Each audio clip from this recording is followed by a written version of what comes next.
Back to Star TV Sport Bantaba bente ñu nuyuwaat leen bu baax a baax rek fii si biir lii di kër gi Star TV Sport Bantaba bu nga xam ne nag far na di ñëw every Saturday diggante ama 11 AM ba 12 ama 30 ama PM fii si réew yi ama Gambia tey nag ñu jégalu bu baax a baax rek ci l'état commencement bi lii di programme bi fii si biir lii di ama kër gi bente rek comme ni ñu koy far di defee rek far dañ di am ku nga xam ne rek mooy ama kii di ama coach ak kii di batch waaye nag tey ñu ñëpp kenn mënu fee nekk nag waaye nag am nañ suñu naataango ku nga xam ne rek ne yëngu bu baax a baax si wàllum lii di tàggat yaram ñu koy kii di Bibi ñëpp xam ko si wàllum lii di tàggat yaram fii si biir lii di ama réew mi amaana si kanam tuuti rek tamit dinañ am kii di Habib Fall moom it dinañ ko dugal si line bi jamono bu nga xam ne rek ñu waxtaan waajaay lii di ama tàggat yaram fii si biir lii di ama réew mi ak fan la suñ ama sport ama tollu jamono bi fii si biir lii di ama réew mi bente rek ñu nuyu ñëpp ñi nga xam ne rek ñu ngi seetaan via satellite ak ñi nga xam ne ñu ngi toppa si ama Star TV ama official ama Facebook ama page bi mun ngeen a yónnee tamit seen contribution si lu nga xam ne rek ne jamono bi ñu ngi koy war a waxtaanee tey fii si biir lii di ama kër gi si headlines yi nag dinañ dem xool yi ku nga xam ne rek mooy kii di Gina Bass mu nga xam ne jamono bi am na ñaari médal foofu si All African Games yi moom mii di Gina Bass di gën a def lii di ama man-manam di gën a yóbbu li drapeau lii di réewi Gambia foofu sa ama All African Games yi moom mii di Gina Bass nag ñaari médal la am gold médal jamono bi si 400 meter ak lii si 400 meter moom nag moo nekk di fastest fii si biir lii di Africa bu ñu bàyyee ko si Gina Bass ñu dem xool lii di Gambia national ama team bi jamono bu nga xam ne rek ne benn tey lii di national ama team bi gis nañ nag ay réew jamono bi di waajal seen boppa si wàllum lii di ama calendar bi international break yi réew yu bëri ñu nga xam ne jamono bi nag ñu ngi yëngu si wàllum lii di international break bi di play di test match waaye nag lii di réew yi Gambia ñoom nag nekk nañ réew mu nga xam ne gisuñ ñu waajaay anything lu nga xam ne rek ne mu ngi dem si wàllum lii di test match jamono bu nga xam ne nag gis nañ ne premier round si jamono bi door na fii si Africa te loolu bu jeexee rek lu say tegu mooy CAF dinañ def lii di balloting lii di group stages yi ñu nga xam ne dañu ngi waajal pour Africa Cup of Nations bi 2025 foofu si biir lii di ama Morocco bu bàyyee ko foofu ndax bi nag dinañ dem xool yi jamono bu nga xam ne nag gis nañ Standard newspaper ñoom nag ne publish nañ GFF nag ñu ngi waajal pour rek def lii di Gambia League bi di professional league loolu nag nekkaat lu nga xam ne nag dinañ ko waxtaanee bu baax a baax xool fan la loolu di mujjee Gambia nag war a start lii di professional league in 2025 lu nga xam ne jamono bi loolu half of season rek a des pour loolu matuwaay yi fan la war a dem ndax lii is a possibility pour war a mën a start 2025 dinañ si indi ay waxtaan ay leeral fii si biir lii di ama kër gi suñ jógee ko fa dañ xool lii di Independence Stadium bi jamono bu nga xam ne rek ne xam nañ ne léegi tey rek CAF def lii di draw bi Independence Stadium bi benn tey rek comme ni ñu ko gisee rek jotoon na information ne liggéey dina war a door match bi waaye benn tey gisuñ dara yàbbi angum foofu si biir lii di Independence Stadium bi loolu nekkal lu nga xam ne dinañ ko waxtaanee tamit fii si biir lii di ama kër gi ndax Gambia du wéy di continuer di dem play lii di outside matches yu nga xam ne rek ne fii lañ ko war a play fii si biir lii di ama réew mi buñ bàyyee ko foofu nañu xooli kii di Yankuba Minteh mu nga xam ne rek ne jamono bi gis nañ moo win lii di player of the month foofu si biir lii di ama club am foofu si biir lii di Feyenoord benn tey moom mii di Yankuba Minteh nekk ndaw lu nga xam ne rek jamono bi gis nañ ne moom mii di Yankuba jamono bi gis nañ lu mel ni Barcelona bëgg nañ koo sign si soma bi possible su fekkee ne dina mën a dem ama true suñ bàyyi ko foo dem nañu xool lii di Gambia under 20 bu nga xam ne rek ne recently conclude na lii di ama tournament bu nga xam ne mu ngi doon xew foofu si All African Games foofu si biir lii di Ghana dinañ ko xool Gambia performance yu nga xam ne rek gis nañ ne def nañ ko fa Gambia nekk réew mu nga xam ne benn draw la am lu des yëpp dañ ko dóor di Ghana daf ko dóor ñetti bal si benn ñi di Congo dóor ko ñaari bal ama si benn coow li nag bëri woon tool si coach kii di Laye Bojang si wàllum lii di pick bu nga xam ne pick na ko lii di national ama team bi yóbbu leen foofu si biir lii di ama All African ama Games bi buñ bàyyee ko foofu fu ñu daan leen nañ xool lii di GFF League Division 1 fixé si tey ak tamit lii di standing yi fii si biir lii di ama kër gi kon nag lii lañ leen amal tey fii si Star TV ama sport ama Bantaba pour rek waxtaan ak yéen si lépp lu nga xam ne rek mu ngi waajal si wàllum tàggat yaram comme moo ko waxee rek yéen ñu nga xam ne tamit rek yéen a ngi toppa lii di programme bi mun ngeen a yónnee seen ama SMS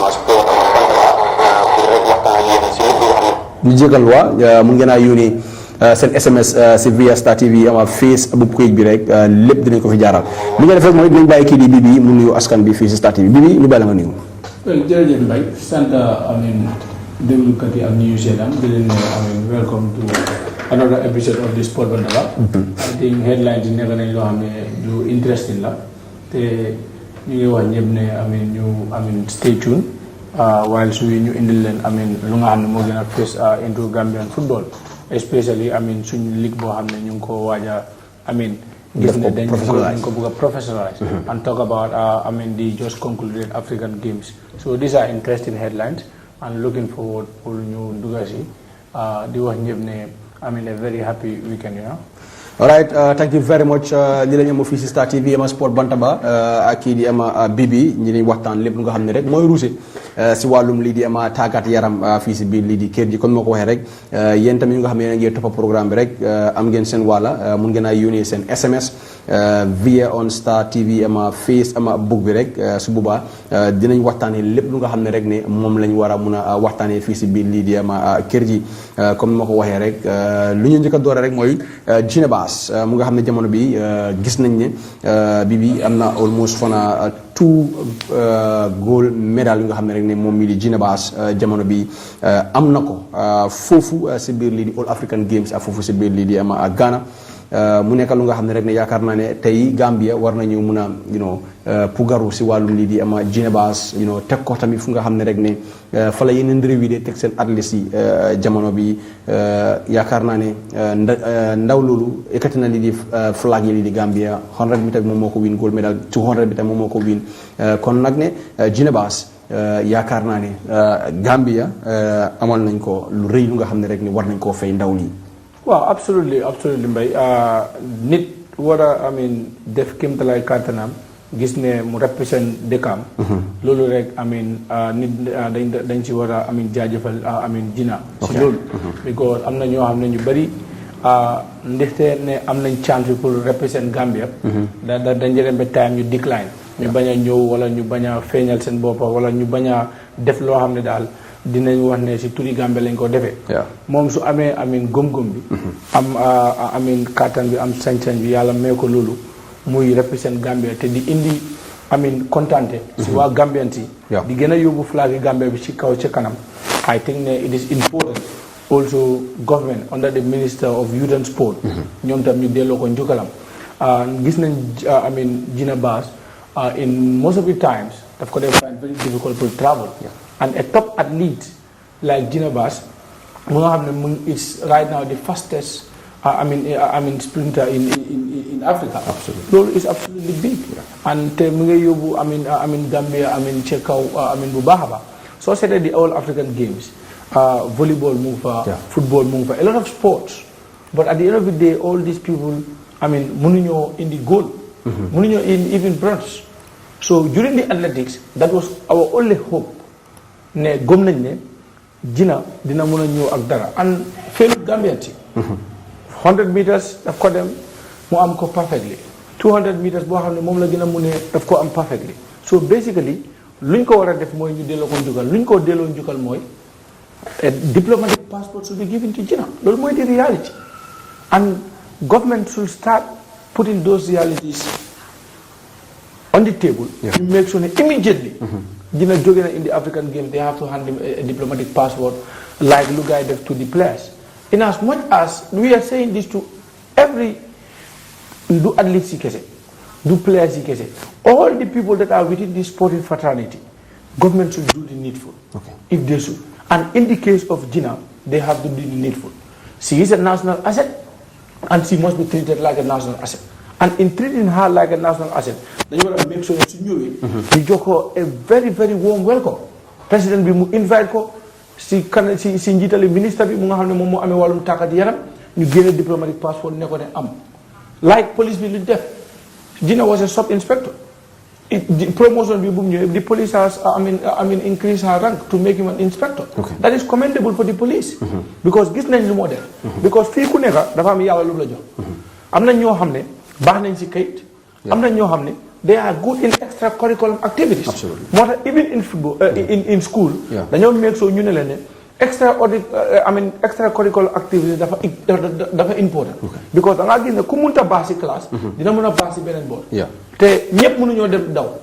waaye moom mu mun daw nañ ko jox ciram si daw so we said congratulations to Gina Bass for guy Jegalunya, Gina Gina Mariam Bass. But whatever the case is, we know she is representing the Gambia well. Absolutely. And the Gambian people are proud of her. Why Nyan Hamlan, minister is a fan of this show. Minister immediately Gina Landa na make so more than president will facilitate a diplomatic passport to make traveling very easy. Because and I think then a hero welcome. Absolutely. Absolutely. Gold medals are not a joke. Yeah. Because so the ranking of DKU gold, they are limited. Yeah. And how many people participated?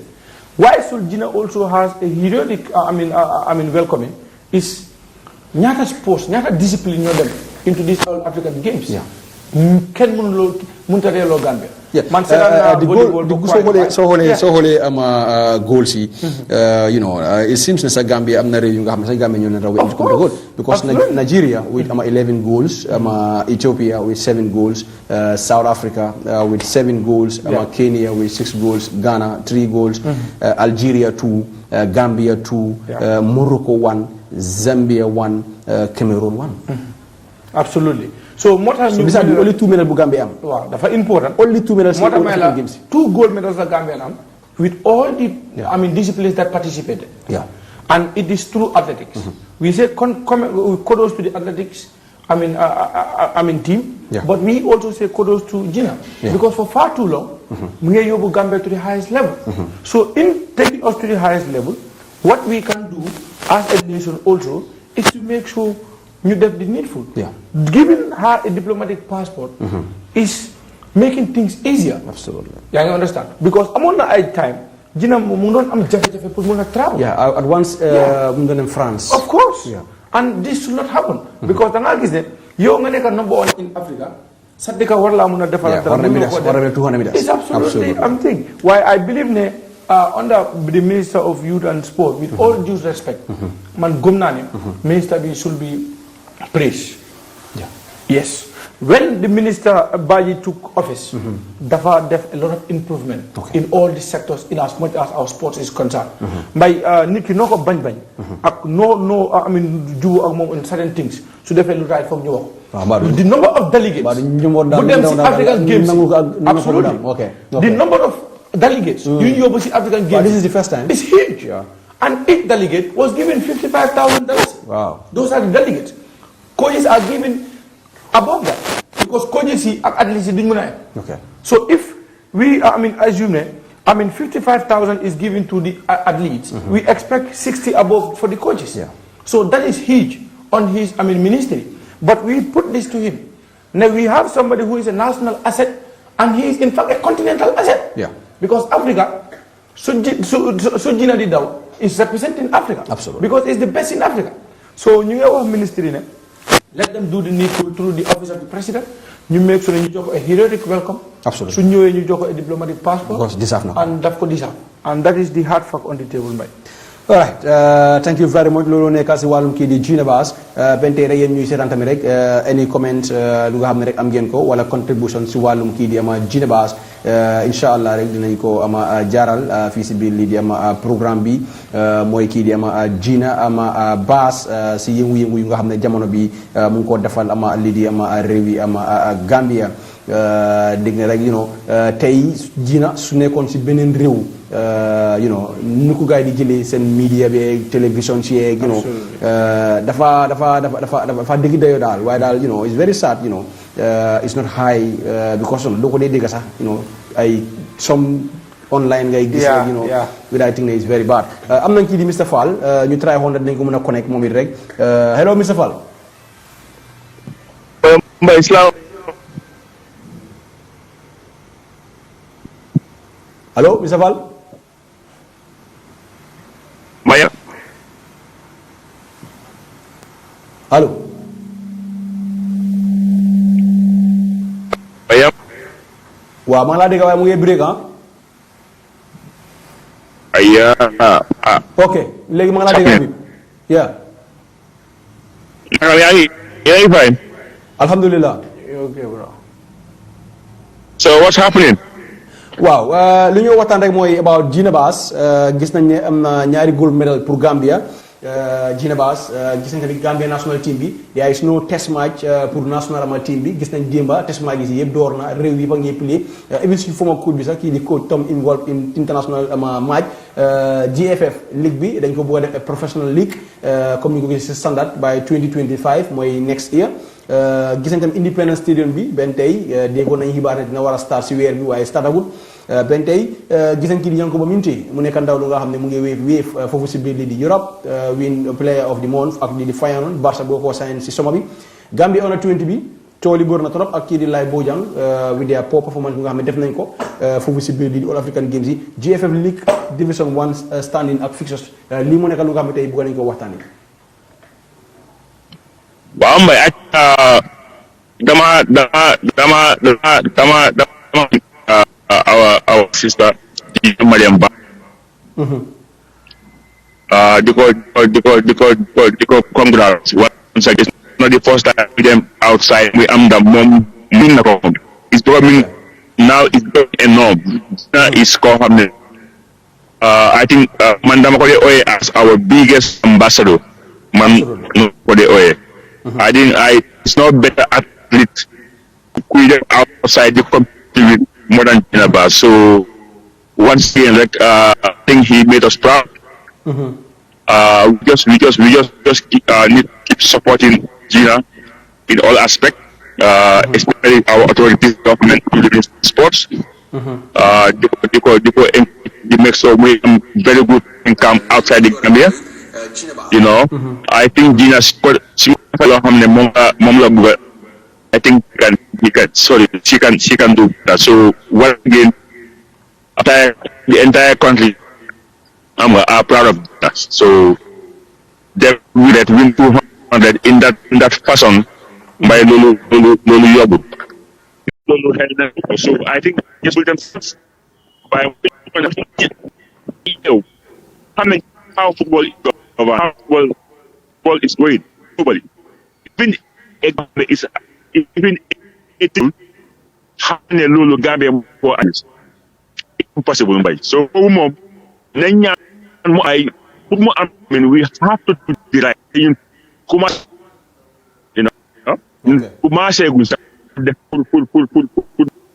so I think we need $100 and take some time plan for you and short-term plans. Short-term plans we have to Lulu, we have to get more playing grounds. Lulu, we have to get more playing grounds. Long-term, short-term. So long-term goals, short-term, why in 2 years? So just it's just a mere propaganda. Come over here on, it's just mere propaganda. I'm not why it's impossible. The point is right. And only GFF cannot do it. Okay. Government that's the Government have to support. Even they have to support. Clubs, yeah. Teams have to come in. Yes. Like is everything tough to make happen. So we can't do that. Man, the guy plan. Long-term plans, team make a harm lower, then we can do it. Why? It is low more. It's not. Géja Bibi fii si biir lii di studio bi rek den ñu ñëwaat ci kii di ama Mr ama Faal Bibi mu nekk lu nga xam rek ne bokk na si programme yu nga xam ne tey war nañ ko mën a waxtaanee fii si biir lii di ama kër gi mooy GFF waajal pour def lii di ligue bi di professional ama ligue ama jamono bi comme ma ko waxoon rek dinañ jëlaale som ama text message ma right Okan ama good morning to everyone. Gambia is not ready. Still now they cannot even complete the independent stadium. Everyone also said Gambia cannot even have a test match, and all other countries, all other African teams are having test matches except the Gambia. Everyone said congratulations to Gina Bass. Good morning. It is very sad for Gambia. The government are not supporting Gina Bass. Gina Bass was not even able to train in her own country, but she go outside and make her training outside the country. All right, thank you very much for that. Professional league is not warga warga. All right, thank you very much for that. ñu ñëw quickly rek balaa ñoo laal si wàllu ni di professional league bi dinañ ci ñëw waaye ñu tàmpanku rek jëlaale according to programme guide si rek xam yi daf doon mun a wax su lu nga xam ne rek loolu la bëggoon a wax waaye dinañ ko dugalaat ñu xool Gambia amul benn test match bu nga xam ne rek ne national team bi am na ko with this poor ranking bu nga xam ne rek ne national team bi am na ko out of 6 games Gambia managed to win only 1 game all the rest Gambia dañ ko dóor dooree ko si qualifier round si against Burundi against Ivory Coast ñu dem si Africa Cup of Nations bi we are beaten by Senegal Guinea Conakry Cameroon still now mënuñoo am anything lu nga xam ne rek ne dafa mun a dimbale lii di national team bi naam ne we are looking for a coach gisoon nañ ne Gambia Football Federation joxe woon nañ a public statement pour rek ku bugg a apply foo war a apply waaye still now there is no update about lu nga xam ne rek ne moo nekk di xew when it come to this about coaching issue ñu ngi liggéey si mbiram waaye tamit team bi amul any international test match because soo ko xoolee ñu ngi play right now si preliminary rounds yi already match 1 dem na gis nañ play nañ so the returning legs in 2 days time dañoo play after that CAF dañoo def seen balloting then you come into real situation and Gambia is not ready. Well, I think that is spot on. For now, Gambia, we have been saying this. You go every day, you go continue. Gambia is not a serious footballing nation. No doubt. Gambia is a footballing nation, but we are not serious. Loolu mooy the reality. Because you look at just recently, a player like Yankuba Minteh, been attracted by Barcelona. Absolutely. You have Alassane Jatta. Yeah. They have wonders in England. Yeah. You name them. Yeah. We all know ne ñëpp xam dañ kenn amul kenn koy wax affaire Gambia about talent. Du la ko mun a mu deny la ne Gambia amul talent. Okay. But so amee talent. Sometimes we talk to them, play among ourselves. I think that's important. Always when we are in administration, we do the needful at the right time. To sit down and want to do these blame games. Okay. It's not going to help this country. Luñ wara def moy képp ko xamné yow sa responsibility lead. So this shows you it is not that the people are not applying.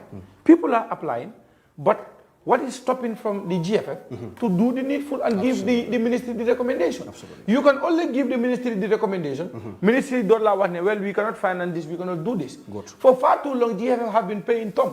Guy very recently, who knows about it? They were quiet on it. But in as much as you develop such football, we must speak the realities. Absolutely. And in speaking the realities, it is high time you want to dig up. Lu ministry bi wala jël nako ministry bi jël lu GFF wala jël nako GFF jël su GFF defé recommendation mu gis ne ministry are not acting upon it, let them come out and talk to the general public that we have done our quota. Yeah. Our quota is to recommend and their responsibility is to appoint. Absolutely. So let them appoint. Why Gambia, it is high time that we need a national team head coach to make sure we move on. Suñ toogee fi ñuy wax ne okay Tom dem na Philippines guys ñu ngi defense and games, that is not important to us. Yeah. What is important to us, we were working with Tom, now he has moved, he has secured another job. Absolutely. And the position that he leaves is still vacant. Yeah.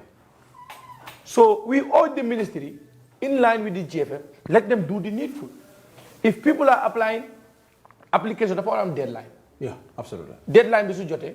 So I mean, close call. Yeah. Look at the people that are in line with the qualification and the experience. So you know, pass it to the ministry. Yeah, and time is not on our side. Time is definitely not on our side. Because recently, right now, for an hour, coach because Coach Buño needs a thorough, startup. Yeah. The modus operandi the boardroom staff, backroom staff is one. Modus operandi Tom use to select players could be different. Yeah. So Coco doesn't need an ample time to do the needful. Otherwise, we will see ourselves in the next round of the AFCONs. No regard to the fans. All right, thank you very much for that. Bibi, let's talk about this professional league. Bunga have recently, have put more attention on social media. Everybody is, trying, to say his own version. Learn more what I hear professional league. According to the caption on Standard newspaper. ñoom lu mu bind mooy ne Gambia to start a professional league in 2025. Here we are in the month of March 2024. In the next how many months? We are in 2025. Teams amuñ pitch, amuñ a proper pitch pour ñu war a play. Ñaata team ñoo dee fay salary. What is the scale of the salary? Because loolu tamit dafa war a nekkal is very important. Scales of the salary. For you to in fact provide match day balls. You have to go to teams and borrow balls to be able to play a match day. But recently, balls. When did that came? Mangla one, if you want to prepare professional league, we have to have everything in place. Okay. So you tell serious. You have to make sure even league them now, which is not professional, everything should be in place. Yeah, absolutely. And that did not happen. The league we play, league the professional league, you dare not to do that. Domuna am club, we muna face salary for 6 months. 6 months is in the next months coming, and football is not just for. You have to pay even the players of season. It's not okay. The league you have to stop there. But did the GFF look at the factors that are binding a professional league? To me, they don't, because if they do a vast and thorough, investigation and study about this, they will not bring it to 2025.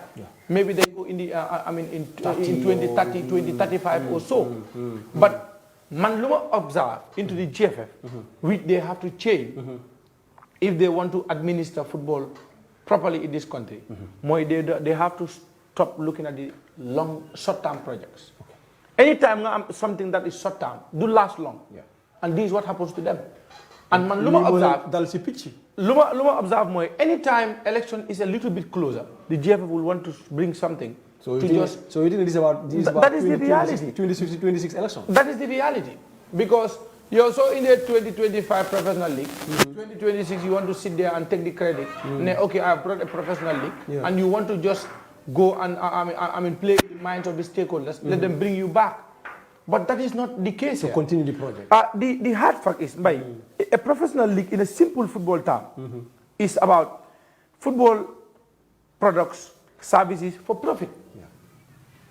In these services, football is for profit. It is only in the Gambia. Like is a first division, second division club must spend 3-4 million. After the league, munta am 1 million. If you spend 4 million, we expect you to make 8 million. Absolutely. Sonda Webenda, what now make 5 million, now gives $1 million more profit immediately after the league. How many teams they spend millions of dollars immediately league BJ? I'm not here players they are chicken change. No, some of them it's not about giant. Some of them, okay, team B getting a player. Absolutely. For the sake of the team B, will get a player. Then after how many players develop a mature there? Then after them, how many players are we taking out for peanuts? I'm not club president. It's not about play the game. Nine hole like the fall important. Nine back from 3 years back. The whole to play you gain young player you need impact. Manama kontelma manako yango ba minti manama after yango minti kontelma ban player mo jege ko fi ci league bi def another big impact. That après mo ko xolé I said wow, look, this guy is talking something that makes sense. Lolu moy the reality. So in bringing a professional league, I think the listeners are come on. Come on. What you are saying, even though we are always in line with you, but today you are not on right. Absolutely. Because netki so defé lu nga xamné njëriñ dëkk bi la.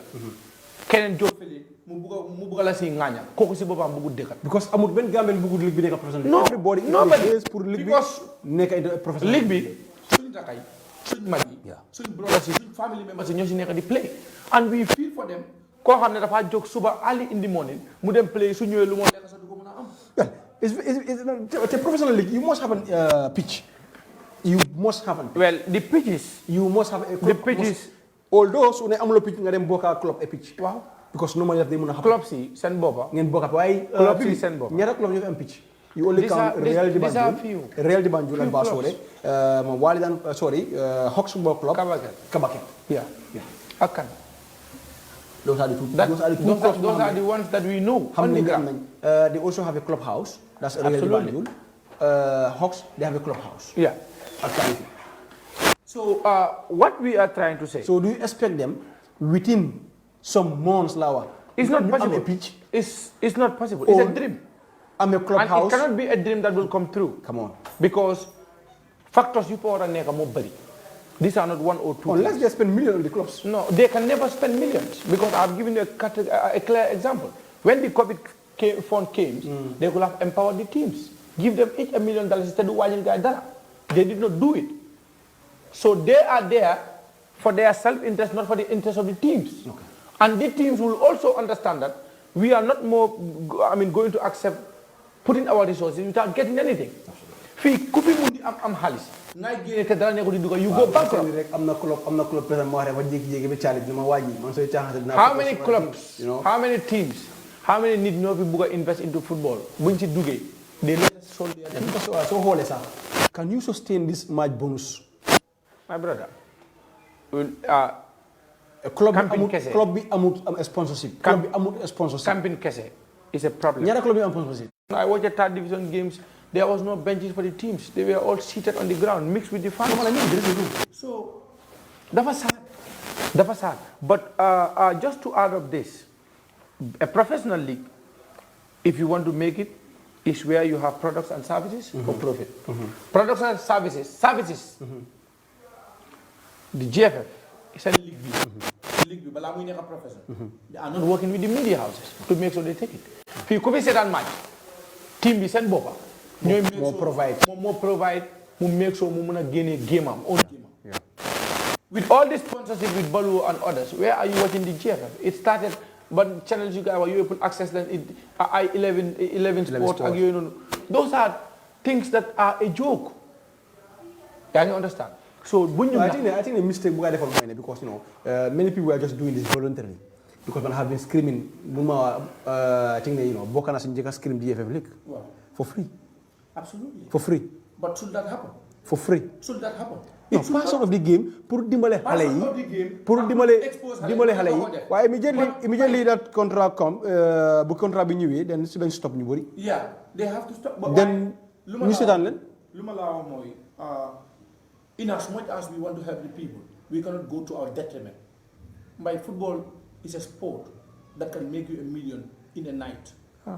So su nekké né dañ ci bëgg serious. We have to spend money meant for football on football. Absolutely. We cannot take monies that are meant for football. You go pasa, you go def si lo hamne waru.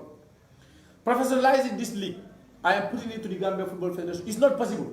For 2025. And we are not going to try. Okay. If we try, I am putting it on record here today, on Saturday, 23rd of March, 2024. If we try it, 2025 is going to be a failure. And what will happen is we have to say, okay, we were trying, we are going back to the drawing board. As what happens to the projects. Yeah. Projects, no, we are learning about it after spending millions. You will spend millions. Yeah. Because you need technical, you need ICT, you need media, you need finance, you need medicine. All these things you need. You need subscription for TV channels, you need mic ticketing, you need a lot of things. So even fixtures, print outs, of course, everything And today is the final. And I will still repeat this to him tomorrow. Minister, it is important for Gambia to have their stadium ready, because having our stadium ready is an added advantage for us. Yeah. Players have been Absolutely. Fans are key in football, and they cannot be left behind. A clear manifestation during COVID when football was played without fans. We all saw the impact. Teams you have no open hands. We are crying. Football be ambience more na amatuko. So the fact important, pull ministry make sure that they do everything in their capacity to make sure the stadium is more we go use for our upcoming games. Stadium no way. Let's try to do the needful. We will tell the people in the truth. So backfield, you want need the backfield. So stop they stop here discussing with the contractor as Cham has said the last time here. Yeah. So modus operandi of institution therefore change. Buñ talk on information, nañ communicate ak nit yi because place loolu yëpp dafa wone ne football mi ngay dem. Football in Gambia we can say is on track, but administrators are behind. And I will keep saying this. We have the talent. We have the people that are ready to come up to invest, in fact. But we don't have the administrators that are honest to the people. And it is high time the administrators those officers you bury. And we must have to say that because some certain parts of the country, they were complaining not to receive their monies, prepared the money on time, and even their, how to call it, their prize monies. It was just about 2-3 days time, 3 days ago, Lagos all in the constituency who were complaining bitterly on their platforms, Nega received nation Halisbe. So we urge the organizers to make sure, anytime Halis Munduga see football, we always have a problem in this country. So administrators, you know, football, then you want to make sure you lawyer, then you want to make sure you dig. Halis bi dafa jé ñu ni neen ñu ñoy ñëwal ñu nekk together KMC